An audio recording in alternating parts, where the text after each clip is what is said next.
I'm Stefano Nativi from the European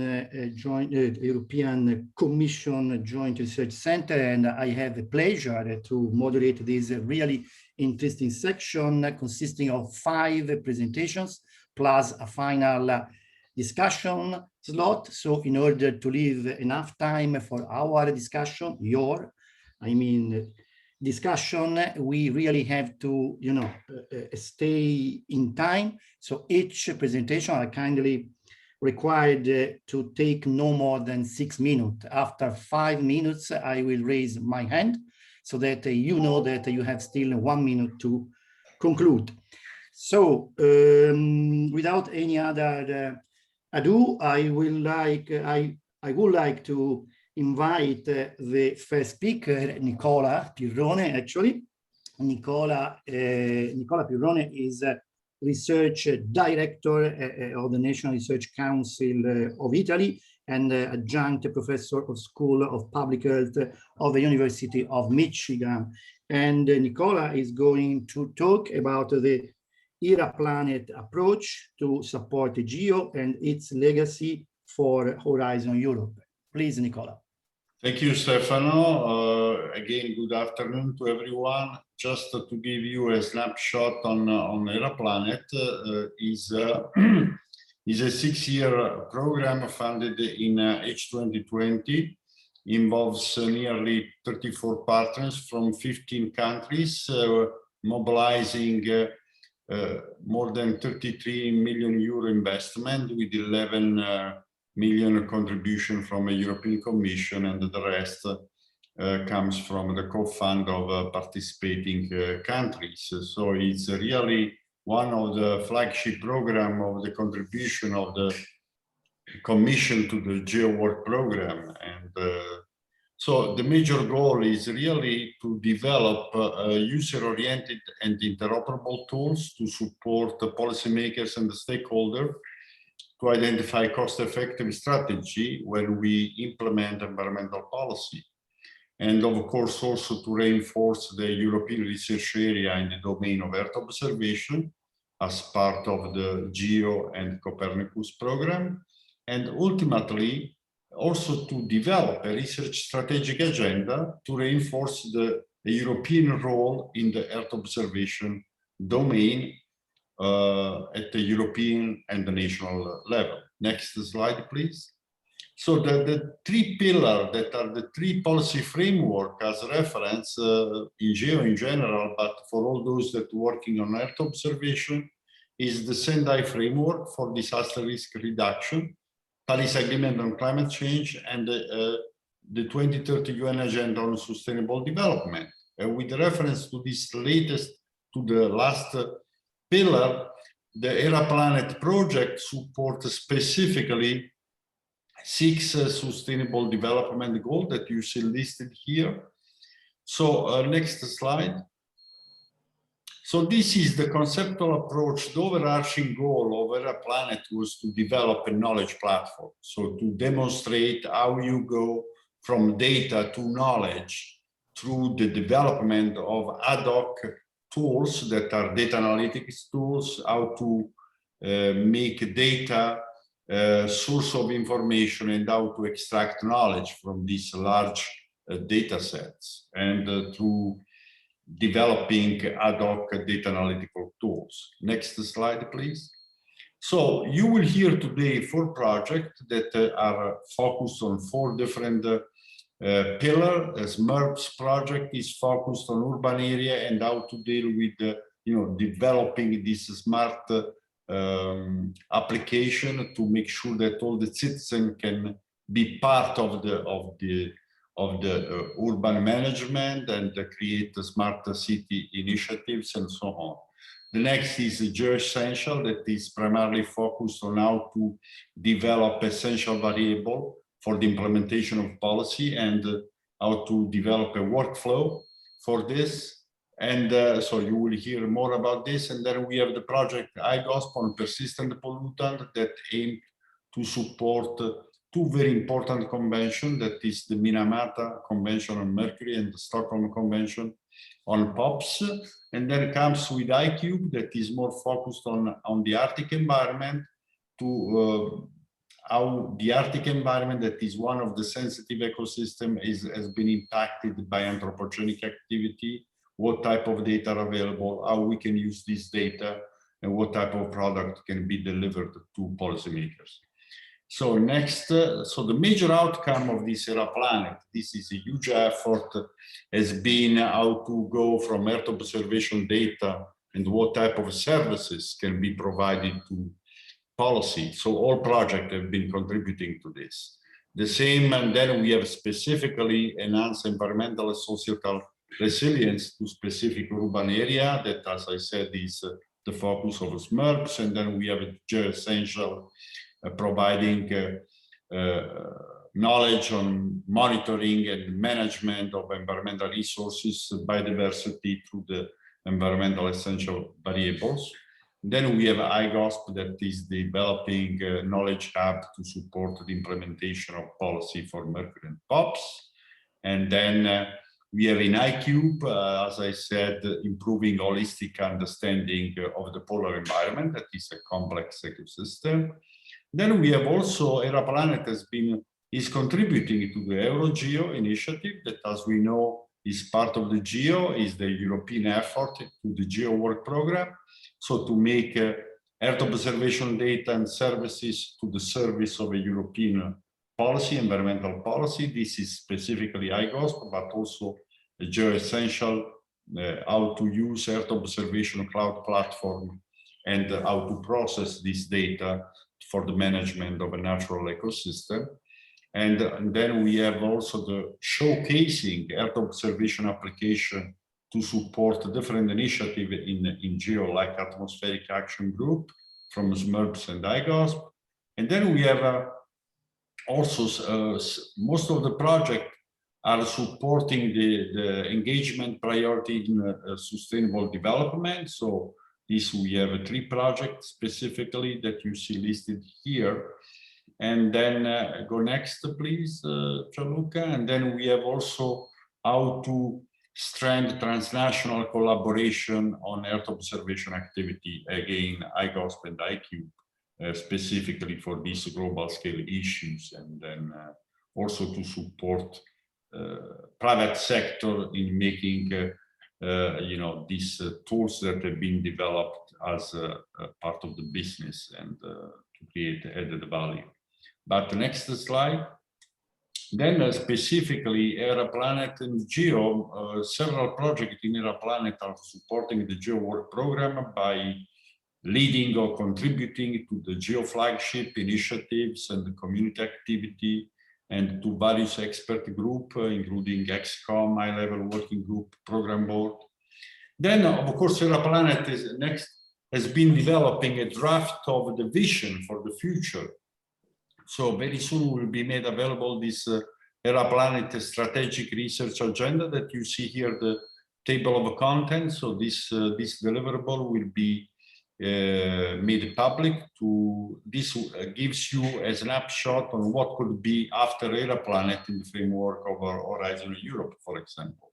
Next slide. So beyond ERA Planet, you know, how to bring the legacy of ERA Planet outcomes to in the future. So especially with reference to the implementation of environmental policy.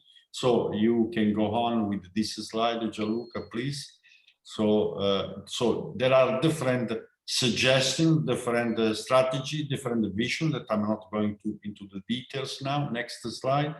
So you will find this available, but very importantly, you know, there are different initiatives in the framework of Horizon Europe to bring this in Horizon Europe partnership or cluster initiative like agriculture of data, polar cluster, and to support the implementation of the European Green Deal and also the digital age and so forth, the transition to digital economy.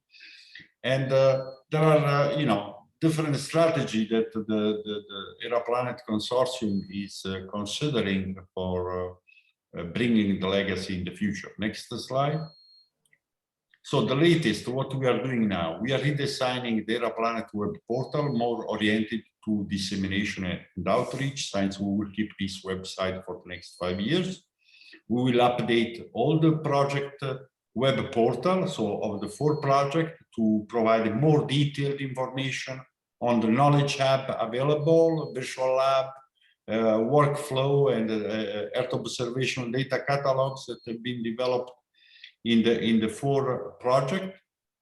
We are also preparing a publication, a very important special issue in environmental science and policy, that you will find a major highlight on the outcome of the 4 projects.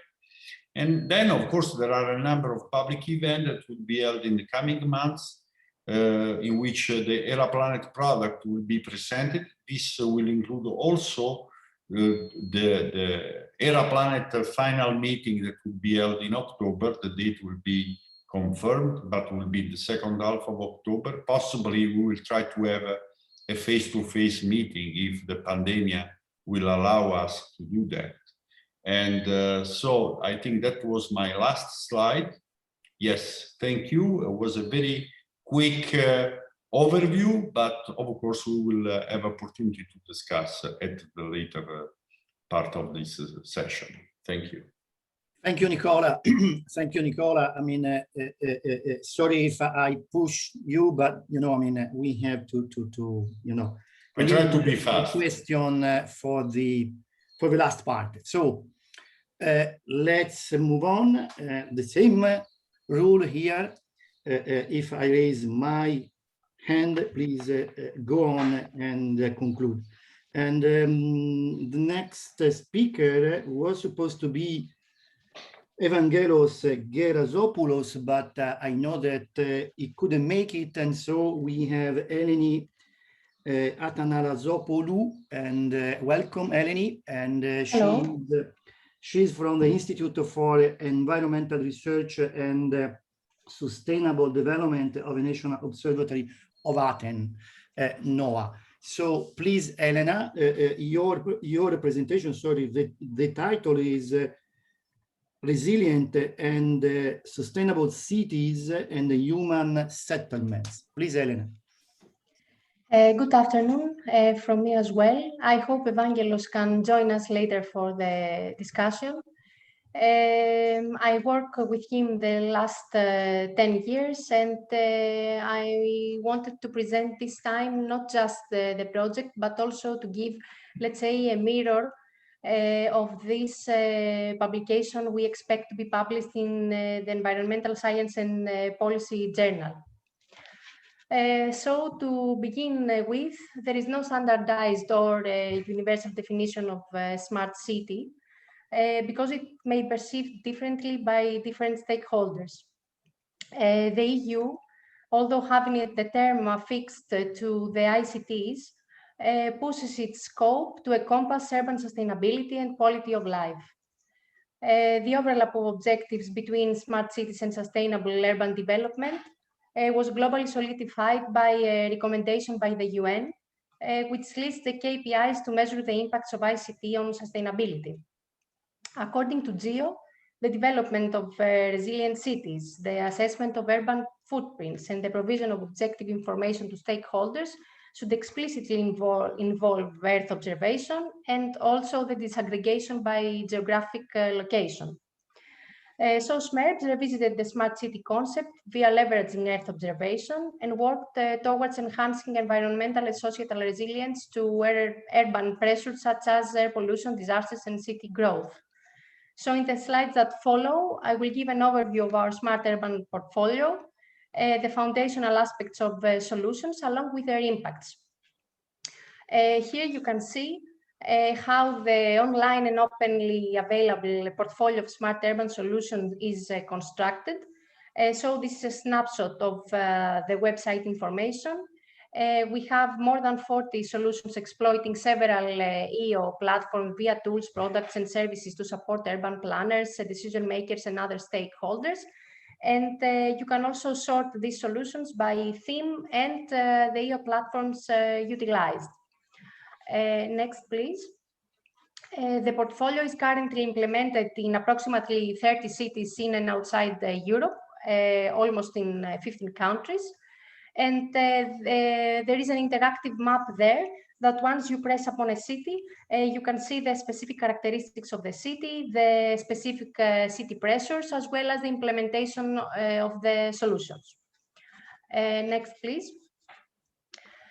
So in an effort to assemble learnings from SMERD's experience, 6 foundational aspects were identified, which I will try to exemplify through 4 indicative smart urban solutions you can see in the bottom. So first, co-design helped to tailor solutions to the needs of stakeholders. For example, in the case of the very high resolution change detection in urban areas, each of the 5 Italian cities that this solution was applied gave their own flavor. While the design of the urban air quality health risk index was performed by experts in several domains, including authorities. Engagement. Engagement meant the continuous and active involvement of stakeholders beyond shaping a solution. For example, in the case of Flood Hub, engagement with authorities, the fire brigade, and other stakeholders meant provision of resources, provision of local data, and crowdsourcing actors. When we say capacity, we mean to capitalize on previous investments. In Athens in particular, the air quality network based upon existing in situ instrumentation, while the prediction of floods was already established. Versatility in our experience means modular design, as for example happens in Flood Hub, scalability, the use of open data, transferability in different locales as it may happen for LMS-AQ, or in different domains.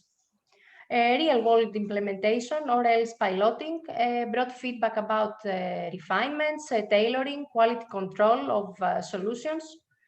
And last, project-based solutions for city-scale problems should be accompanied with a long-term plan to avoid solution dissipation after the project lifetime.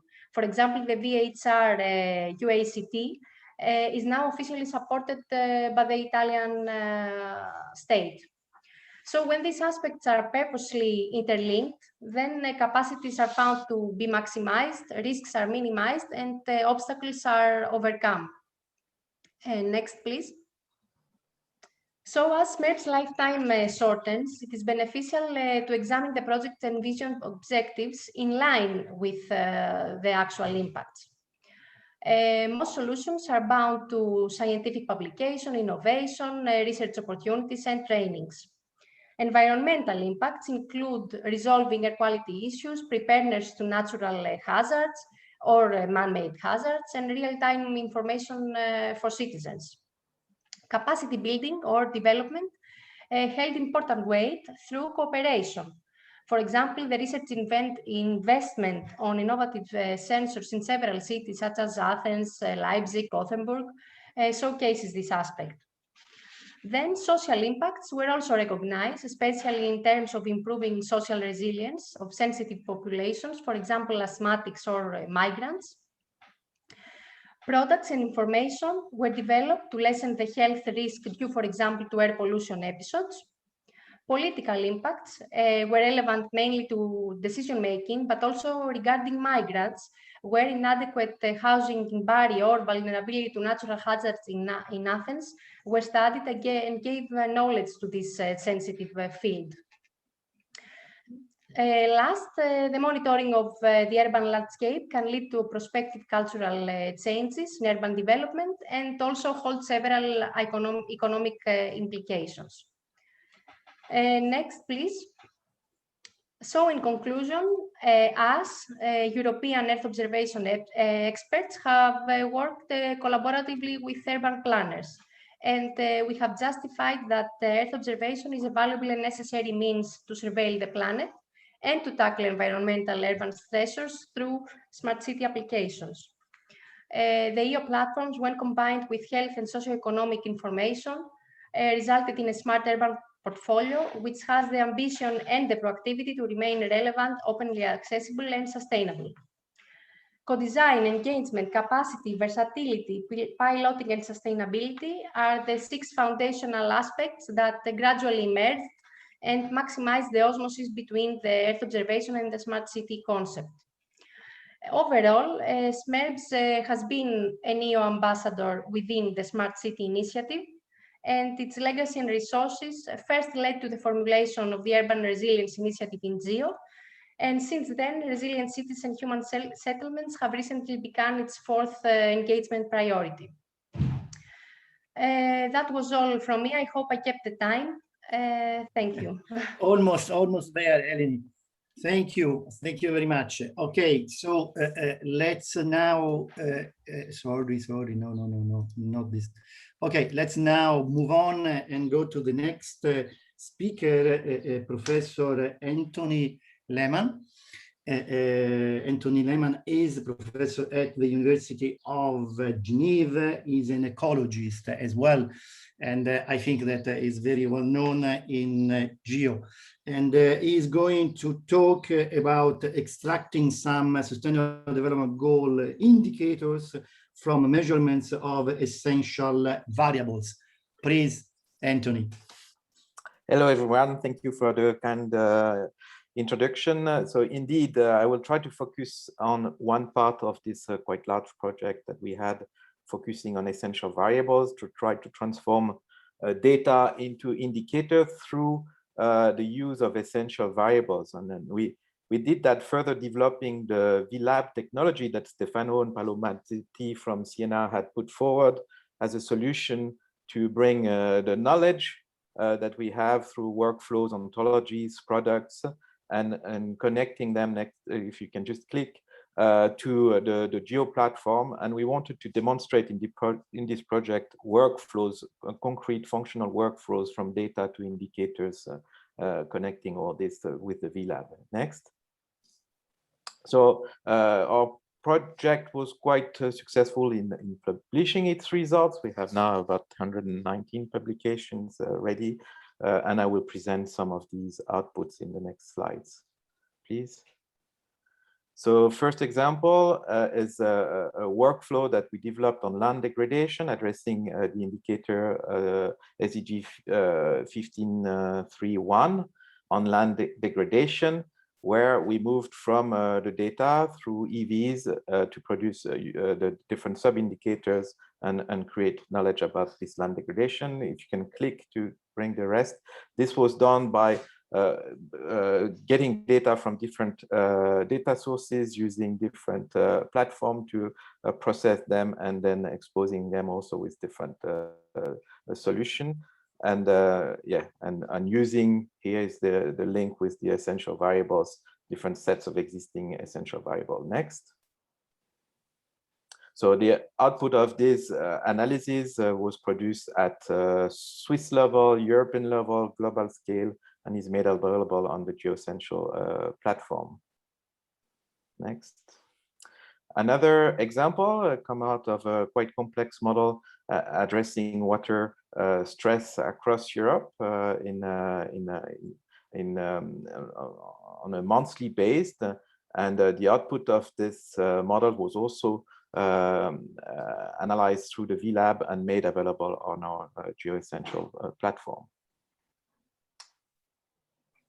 Another contribution of GeoEssential was in the further development of the UNEP MapX platform, which is now central to the UNEP environmental situation room. And it's a geospatial platform, which is addressing a lot of different environmental issues through UNEP, so disaster risk reduction, chemicals management, biodiversity, renewable energy, and so on and so forth. And in GeoEssential, in particular, it was used to address the use of an impact of extractive activities, and also through essential variables, development of essential variables for extractive, and the outputs were presented also in the GeoEssential platform. Please. Another example of, here you can not see very well, at the national level came from Ukraine, and then addressing again the land degradation indicator 15.3.1. Next. And the same group also developed other SDG indicator on proportion of agriculture area under productive and sustainable agriculture still using the VLab and the same technology and using essential variables from between the data and the final product. Next, another contribution of the project was to contribute to the development of this online artificial light trend analysis tools, where you can select any area in the world and look at the change of light intensity, and which was also further developed thanks to the GeoEssential project. And then yet another example, and you see that it goes in all directions, because what we wanted to do is to demonstrate as widely as possible that a similar concept can be used across all domains of geo. Here's an analysis of remote sensing data to improve and remove noise from time series of this remote sensing data to analyze changes in vegetation that you can see in these graphs here. And then the final results that we just submitted here is what we've been developing in the Geneva regions to try to address a quite complex policy goal, which is developing ecological infrastructure. And in this workflow, we also looked at which essential variables are needed to develop the different pillars that allow to define in the landscape what is essential to be protected. Next. So to finish up, so that was like the contribution as workflows, but GeoEssentials also worked a lot with the community to try to promote the development of essential variables across the different societal benefit areas, or so-called of geo. At the moment, we know that climate essential variables are very well developed, as well as biodiversity, but we try to put the percentage of development of other areas in agriculture. It started in water, it's also developed a little bit in urban areas. We started developing it also, and so on. But what we would really like to see is a complete development of essential variables across societal benefit areas, so that it would be much easier to address these transdisciplinary challenges such as SDGs if everybody had produced and made available the essential variables for its field. Thank you very much. Thank you very much, Anthony, for the clear explanation of essential variables and their role in SDG. Okay, clearly, I mean, let me also say that you can download in the next days all the presentations, so you can, you know, go through the slides showed by our presenters and, you know, and read them carefully. The next presenter is Nicola Pirrone, so I don't have to introduce you twice. And Nicola is going to present operational user-oriented system to support parties in the implementation of the international conventions on mercury and POPs. Please, Nicola. Thank you, Stefano. Good afternoon again to everyone. This is just to acknowledge the consortium that has been contributing to the IGOSP project, and that is focused, as Stefano said, on two major persistent pollutants that are mercury and organic pollutant. Next slide, please. So the overall goal is really to produce tools to support the implementation of two key policies like the Minamata Convention and the Stockholm Convention. And this, in order to do so, the aim of the project was to develop knowledge hubs. Next slide.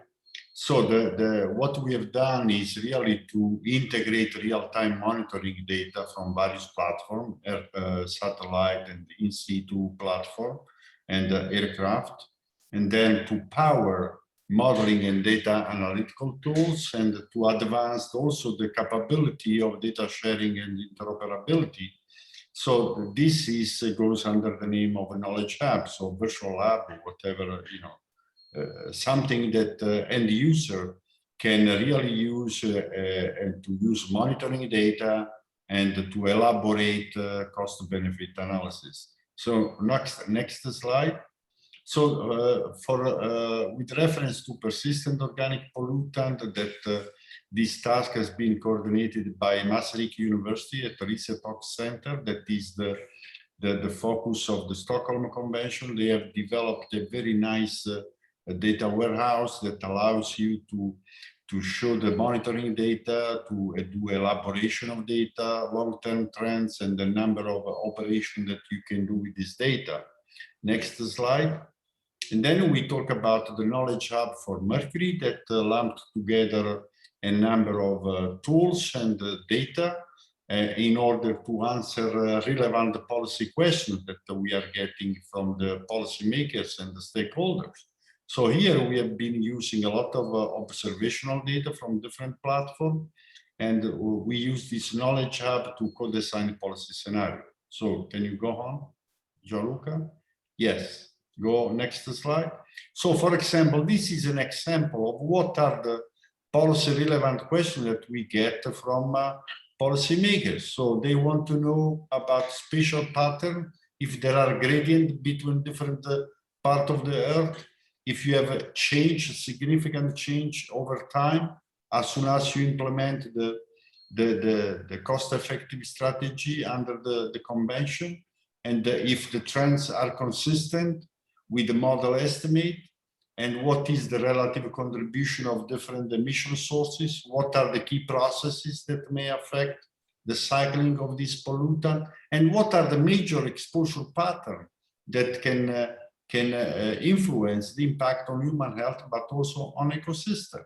So next slide. So we need to have tools that provide an answer to this question. So how we go from observational information, so from observation to knowledge. So you have a pre-processing of monitoring data, you use a numerical model or artificial intelligence model or biogeochemical model to analyze the whole chain of knowledge that can give you the bioaccumulation of this pollutant in biological endpoint that ultimately can impact on human health.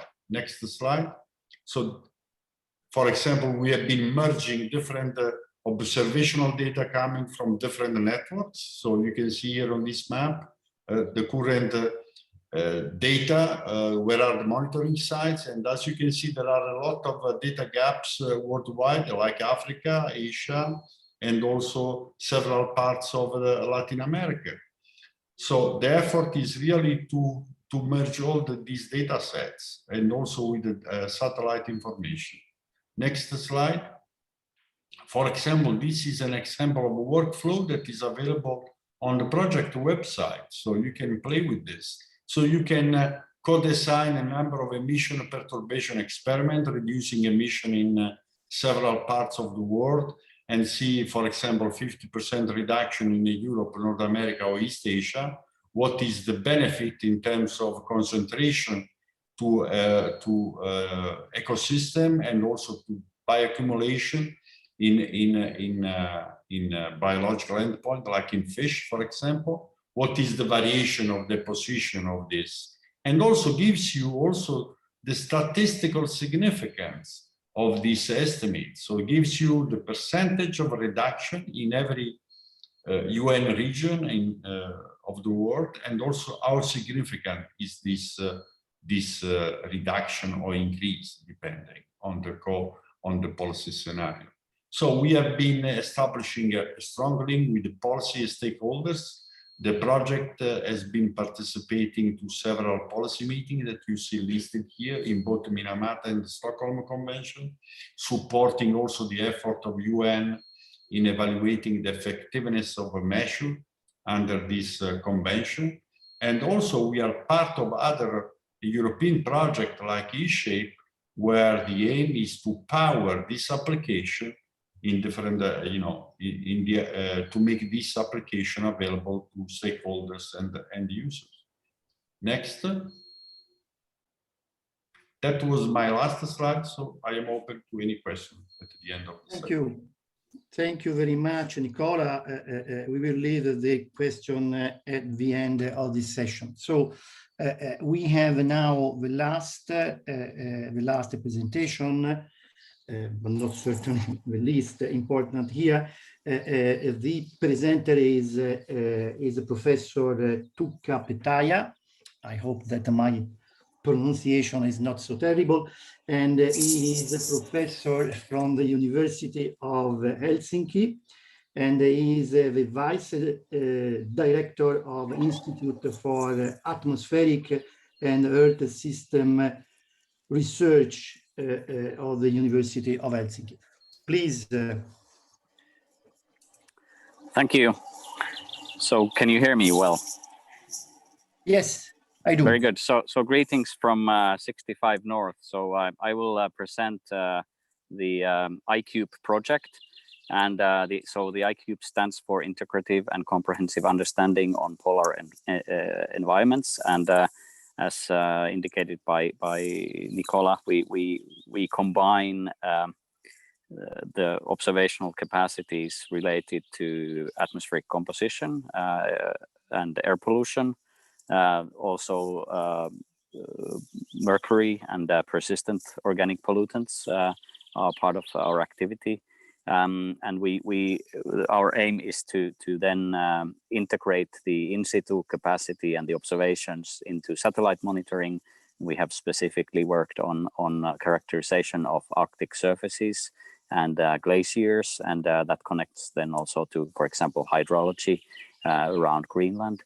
And then we do integrated modeling in terms of the life cycle of mercury and emerging and persistent organic pollutants, and assess impacts in the Arctic area, as well as characterize black carbon sources from Arctic sources such as flaring, and also connect the vegetation measurements from satellites to observations on the ground. And you can see more details in the paper that was shown in the previous slide. The key outcome of the iCube is a comprehensive data set. So we actually produced 21 novel and cross-cutting data sets, and they are available for anyone to use. And I don't need to go through all of them since you can look at them offline. The key thing is that we developed a process to develop these data sets, and we started with the fact that we connected the new data sets from the beginning to the process, so that we have the so-called dataset teasers. So we introduce the people who make the measurements, and they can describe the metadata that they want to share with the community. And this is very important for the connection point of view, that there is a clear metadata available for the new dataset, but it also provides a starting point. So some of our data sets were something that was collected earlier and elaborated during the process of iCube, and some of them were really developed during the iCube. But we gave the same opportunity for everyone to describe their data, and this allowed the connection between the data producer and the end users. So next slide, please. And actually, we have utilized these data sets very widely in international circumpolar teaching. Before COVID, of course, this teaching was face to face, but we have also continued these activities as remote, in a remote way. Another considerable end result from the iCube data was that we shared the data together with other environmental infrastructures and projects, and jointly worked in this hackathon where iCube data was used, and we gave the audience or the hackathon participants a challenge how to map the Arctic data, how to do science, contribute from science to policymaking, and how to develop services for the citizens. We had a specific focus on Svalbard because many of the iCube datasets was on Svalbard, but the work was by the hackathon participants was actually circumpolar, and also Arctic haze was one of the key points. And you can actually follow the link, the hackthearctic.com, and you can go and you can see that there is more than 20 contributions of based on the Arctic data. So, and very interesting new service concepts was developed in this hackathon. Next slide, please. And actually what we planned, the benefit of the iCube data comes from answering to the sustainable development goals with the comprehensive data sets, and the data sets combining the in-situ observations, which provide very detailed information on a given spot, and the satellite remote sensing, which enables upscaling of these results. And we are able to answer to different SDGs identified there in the slide. Next slide, please.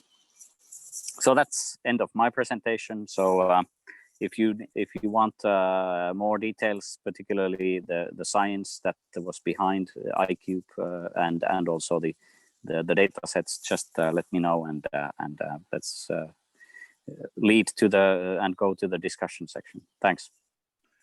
Thank you very much, also because you stayed perfectly in time, and I owe an apology and apologize to all the presenters because I didn't have time to go through their entire bios, but there are I mean, they are really impressive. They have done really impressive things. So I really encourage people to have a look also at the biographies of all the presenters. And now it is time to open the floor for the discussion, so to accept the questions covering any of the 5 presentations. So let me see if you have to raise any question, please use the chat, and I will read your question, and the presenters will answer, of course. I don't see any question so far, at least in the chat. No, I cannot see any. I mean, do you have any question for the project presented here, or more generally about ERA-Planet? No one? Okay, then I can take the opportunity to pose a question to Nicola, but more generally to any of the other presenters here. ERA-Planet is the first and only one, as far as I know, research area network dealing with Earth observation. So I think it is possible now to have some sort of lessons learned about this experience and how to maybe continue this research area network. So what are the lessons that you have learned, and what are the possible recommendations in order to continue a research area network on EO? Yeah, thank you, Stefano. I will try to provide a quick answer to this. Is a key question. Lesson learned. ERA-Planet, as you said, is an ERANET co-fund, so has been seeing quite a lot of co-funding from participating organizations, but is really the only project on Earth observation as a flagship program supporting the GeoWork program. The lesson learned, I think that the way that ERA-Planet was structured on 4 main pillars, that one on urban area, one on natural resources, the other one on more global issues related to chemicals, two important chemicals like POPs and mercury, and the other one on a sensitive ecosystem like the Arctic. All for project, the aim was to support the policy-making process, to support national entity and the European entities or international organization to use the best available knowledge, so to base decision on scientific evidence. I think this is very important. And the outcome of all four projects as a coordinator, I must say that is impressive. So more than what I expected at the beginning, but it's been a big challenge. So the lesson learned that we can continue this type of effort on focus on a specific domain, that by working more on horizontal aspects, so how to make available knowledge for those that are not scientists. So the way to push on interoperability, on the use of data, using the best available tool that can be artificial intelligence or numerical models or whatever data analytical tool, is the way to go forward. And also, with this in mind, we are moving in terms of strategy, how to bring the legacy of the four projects developed in Era Planet in Horizon Europe, and more in general in the future. So there are different possibilities that Era Planet can be very instrumental. But I'd like to leave the floor also to the other speaker, just to make sure Tuka, that. well, actually, I mean, Tuka ask for the floor. Please, Tuka. Thanks, Stefano and Nicola. Yes, I think just many of the comments that Nicola provided, I agree, and it's in a way the lesson learned to me is that it's very important to have these specific domains, and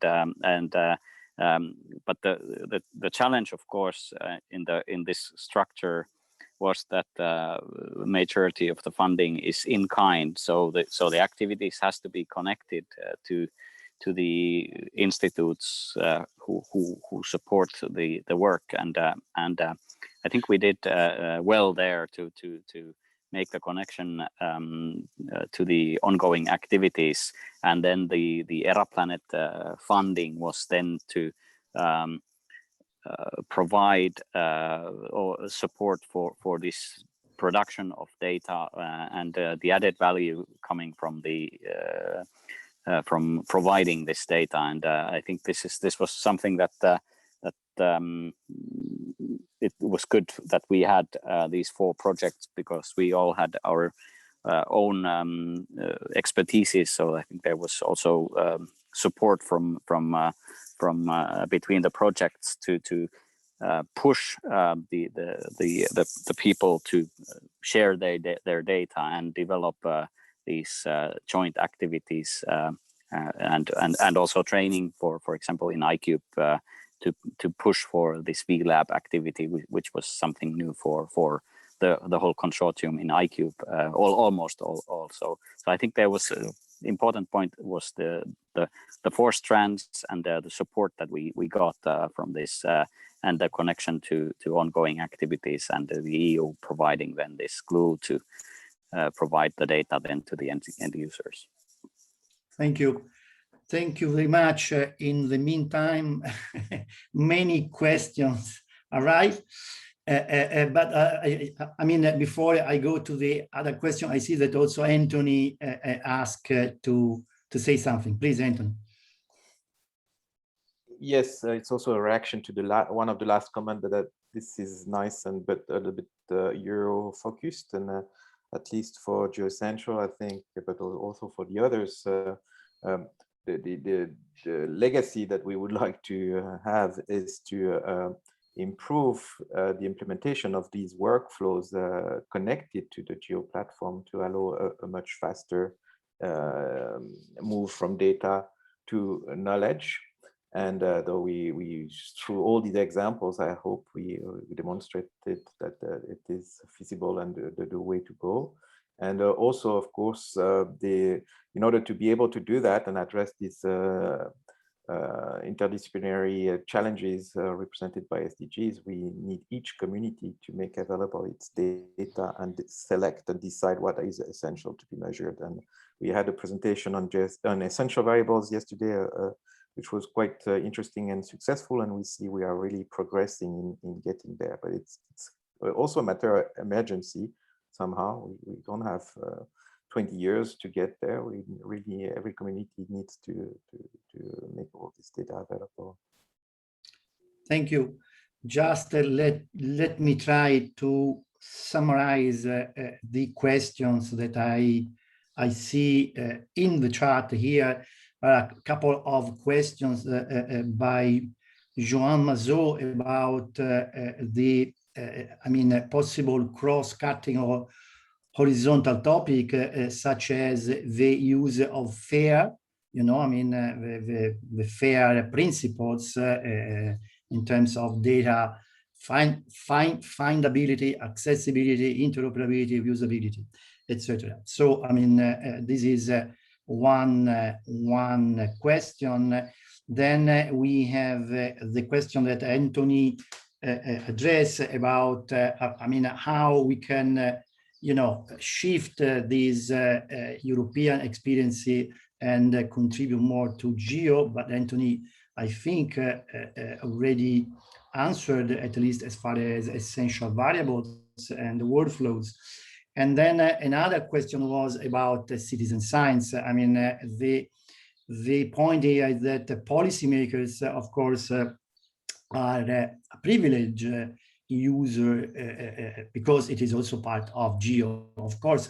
But what about other users such as citizen, and what about citizen science? So any presenter here want to address FAIR, the FAIR principles, how to use, how to utilize these principles across the different projects, or the citizen and the citizen science question, or maybe more about how to move from a European Union focus to a more geo focus?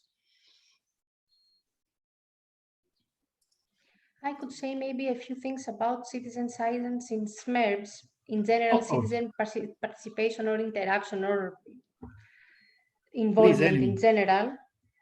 We have some paradigms. For example, in the case of Stockholm, and in collaboration with the Stockholm University, there is a web platform that people can have feedback on air pollution and health. And there were also some volunteers, asthmatic people, that helped during the evolution of this solution.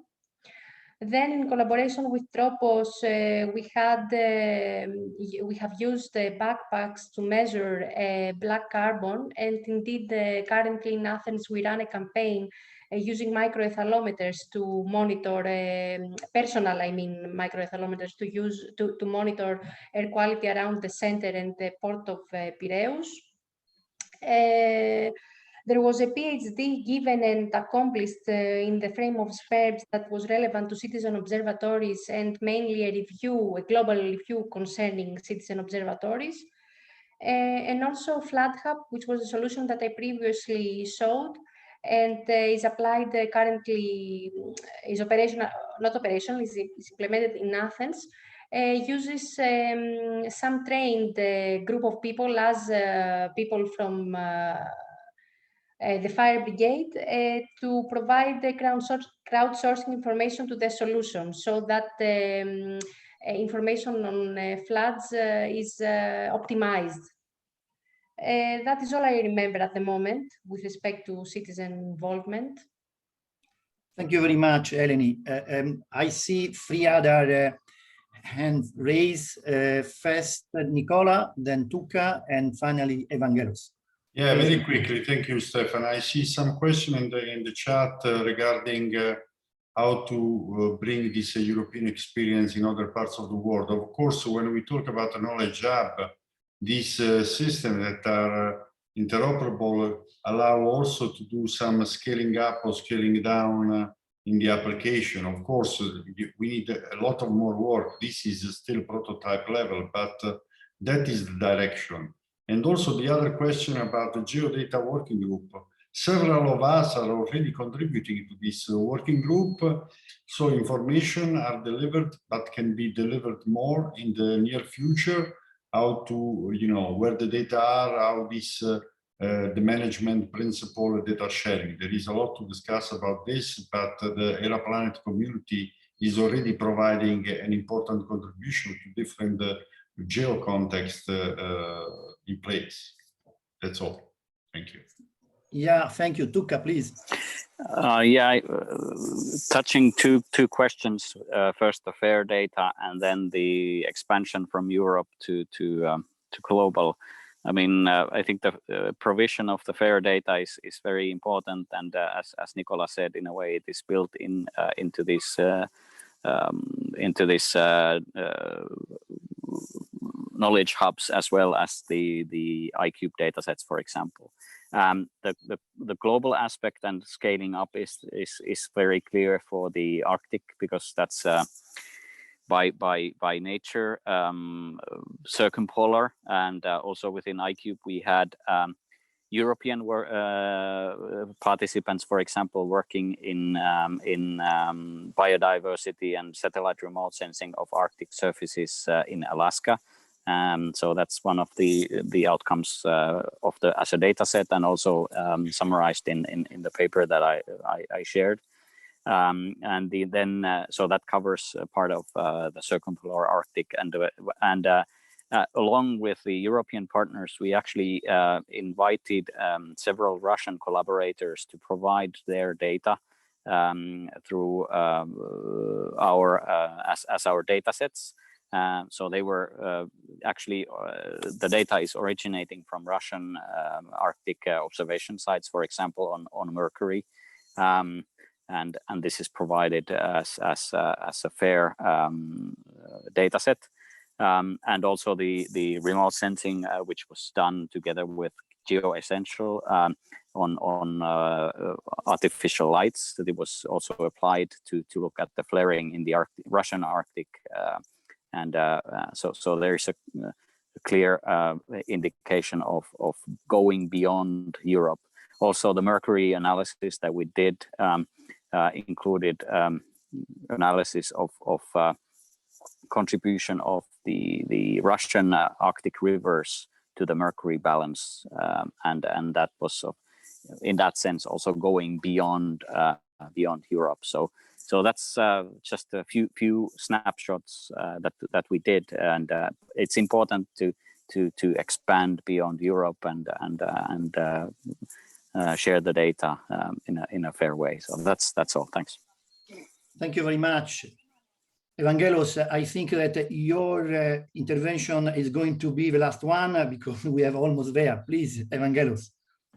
Okay, thank you, Stefano. So I'll try to keep it brief. And I would also like to touch upon Raphael's comment about how we bring those initiatives, those projects, those outcomes to Geo. And there are very many ways to do that, on top of what Nicola and Tuka has already mentioned. So, for example, with the creation of the urban subgroup in Geo Program Board, we were able to exploit a number of use cases that were built through their project. And you know very well that use cases is one of the ways that is currently used by Geos in order to reach out to stakeholders and to spread the word about success stories of the use of Earth observation in different circumstances, and also connections and links with networks, in our case city networks. We tried also to bring them in to Geo, and if you watched the first day plenary on urban resilience, you saw that networks and city stakeholders are already part of this discussion, and we think this outreach that we have done is really important. Other discussions, like for example on essential variables, that is driven by GeoEssential, have also led to internal Geo movement of creating community activities and continue the discussion we are having on essential variables. So this is another way to bring it in Geo. And then in initiatives like, for example, the EO Toolkit from EO for SDG, SMERPs and other projects from Era Planet have been substantially contributing with cases. So if you look there, many of our applications on SDG indicator monitoring is part of that story. So in this way, we are making project outcomes more globally visible, and this is quite an advantage. And we had a discussion yesterday in the climate working group that probably when we are doing mapping of geo activities, at some point we should also expand a little bit outside Europe, outside geo work program. There are many European projects, there are many activities out there that we need to be aware of. So this is also essential to take into account. Okay, that's all for me. Thanks. Thank you very much, Evangelos. And I closed the question and answer a couple of, 1 minute later, actually. And let me thank all the presenters and all the speakers because they really, stayed in time, and this was not easy. Thank you very much. Thank you. Bye-bye. Thank you. Goodbye. Thank you. Bye. Bye-bye.